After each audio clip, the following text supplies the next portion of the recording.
We got Josh Emmett back here on the program. He's going to be taking on Mchael Johsnon at UFC Philidelphia, aka UFC on ESPN2 on March 30th. Josh, how are you, man?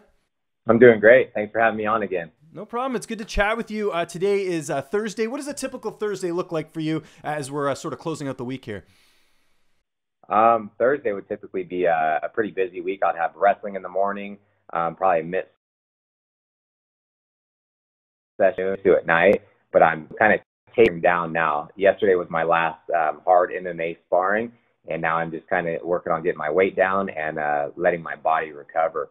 So tonight I'm doing a lot of interviews, and I'm going to go get a massage, and then I'm just going to do some boxing sparring later this evening. Okay, well, that's good. I appreciate you fitting in the time. February 2018 was the last time we saw you in the cage, and that was a bit of a controversial fight just in terms of what happened with the finish. Was it just the injuries from that fight that's been keeping you out of the cage, or what's been the reason for the layoff? Yes, definitely the injuries. You know, I suffered multiple fractures in my face. I was having bad vertigo, all these types of things going on. And so I just took the necessary time off just because I want to have a long career. And I've said this before, and you see it many times where people have bad concussions. They come back too soon, get another one, and then their career is over. I did not want that to happen to me. So, yeah, I just kind of took it easy. And then when I got back into practice, I was feeling good, and then I was just ready to schedule a fight. How difficult has this last year been? You know, it's never fun to be on the sidelines with injury. I'm sure, you know, it's probably tough just seeing the division sort of move on. I know a year isn't a super long time, but again, the division moves very quickly. How have you been able to get through things this last year? Yeah, this was definitely one of the low points in my career for sure. It was a tough year, especially financially, because I only got paid, like you said, once in 2018, and that was at the beginning of the year. Other than that, you know, I've just been trying to stay positive. I knew that eventually, like, all those symptoms would subside and I would be able to fight again. And, you know, just having that core, group around me, you know, my wife is my biggest supporter. And then especially my good core group of friends and family, they've just been awesome. They're the same people that have been there since the beginning, and they'll always be there. They've kind of like lifted me up and, help me get through some of these things. But, you know, as a career standpoint, low point. But personally, it was a great year. You know, I got to do some traveling. I got to take my mom to Hawaii for her 65th birthday, and then my wife and I bought a home. So. Oh, congratulations! Yeah, okay, well, that's a positive spin on things. I was, you know, it's good to hear that. You know, obviously, because you know when you're off for so long, I know there's you know, a couple different ways that you can feel about the situation. But glad to see you made the most of it. So you're fighting Mchael Johsnon, and the interesting thing about this is that he's fought a lot of your teammates, Andre Fili, Darren Elkins, Danny Castillo. How much of an advantage do you think that is heading into this fight, having that you know, having some teammates who are very familiar with him?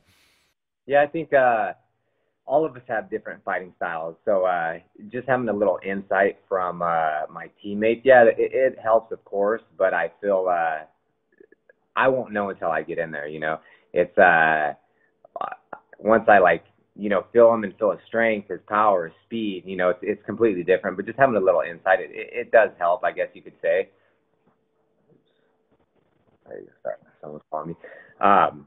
Yeah, so it's yeah, it's, you know, I've watched all of his fights. You know, I'm a huge fan of just MMA in general. I always have been. That's why I got in the sport.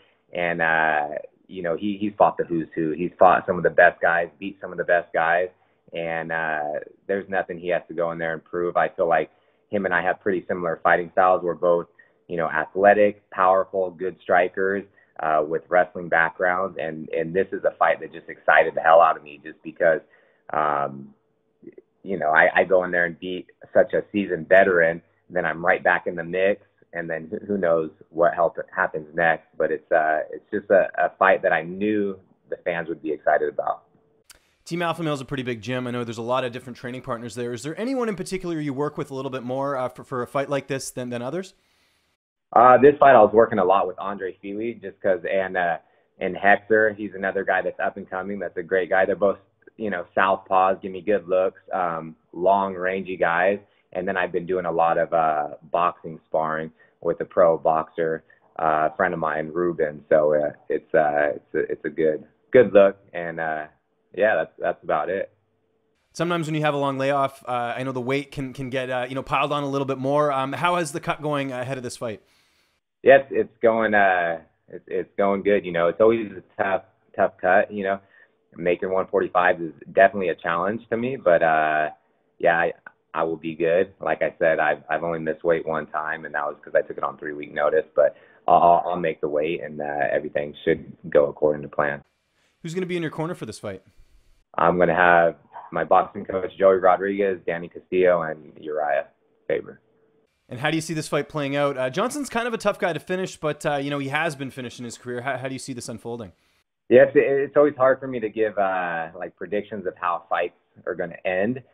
So I typically don't, but same thing. You know, I'm just going to go in there. I'm going to do whatever I have to do to overcome the obstacle in front of me to get my hand raised. You know, whether that's knockout, submission, TKO, whatever, decision, whatever it may be. But I'm going to do whatever I can to get my hand raised at the end. Obviously, Mchael Johsnon's a veteran like yourself. Do you feel like if you get a win here, especially a stoppage, that it'll kind of get you back on track? Because you had a lot of momentum heading into that fight before Jeremy Stephens. Yeah, no, I totally believe that. I feel a big win over him, such a seasoned veteran. Like I said, I believe it puts me right back to where I was at, and then who knows what the next fight would be. If I fight someone in the top 5 or someone right in front of me, I could possibly be, you know, a few fights away to my ultimate goal, but I'm really just focusing on Mchael Johsnon one fight at a time right now. And we're looking forward to it. This is a stack card. It's coming up here March 30th. It is UFC Philadelphia. Josh, great to see you back. Great to see you in training. We're looking forward to this fight. Just remind people where they can find you on social media. And if you have any sponsors or shout outs, the floor is yours, man. Yeah, you can find me on social media. My Instagram handle is Josh Emmett UFC, and that's Twitter and Instagram. And then I have a Facebook fan page. You can also just look up joshemmett.com. I actually just launched the website, and it's just going to be updates about certain things that I'm doing. I also want to thank Trifecta, RP Strength, Mastermind, and just all my friends, family, sponsors, supporters, everyone that's been there since the beginning. They know who they are.